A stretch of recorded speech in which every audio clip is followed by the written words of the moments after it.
Protecting Ohio seniors, job number one right now for State Senator Steve Wilson with Senate Bill 158. And this is really a cause that you have a lot of experience with as a former banker, retired banker, and it's something that you see our elderly Ohioans having to seriously consider and even respond to. Well, I believe it to be very important for a number of reasons. The first of which, we don't want people preying on our elderly. They're the most vulnerable, they're the most frail of our citizens. We need to protect them in every way we can. The second reason is that when they're defrauded, they change from being private pay for care to being Medicaid for care, and that costs every taxpayer in the state of Ohio. So there's multiple reasons why this is important. And this fraud is being perpetrated by caretakers, and that can be a family caretaker, it can be an outside caretaker, but it's often something that our seniors don't want to talk about or don't want to admit is happening to them. Well, that's always a challenge, and it isn't just caretakers, but oftentimes it is.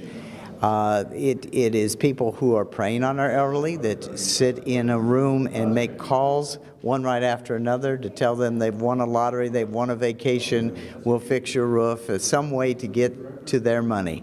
But it is often the case, and you're absolutely right, that once defrauded, the senior is embarrassed or they want to protect the person who has defrauded them, and they don't report. And this would all be investigated with this bill through the Department of Job and Family Services. And that gives it a little bit extra independent teeth. Instead of having the bank call law enforcement, this can go right to Job and Family Services and have them investigated. That is correct. Their Division of Adult Protective Services will be where this goes to be investigated, to take the necessary steps to have the fraud halted, to prosecute, to turn over to the prosecutor their investigation for further action. And then once we define who is the defrauder, they're going to have increased penalties.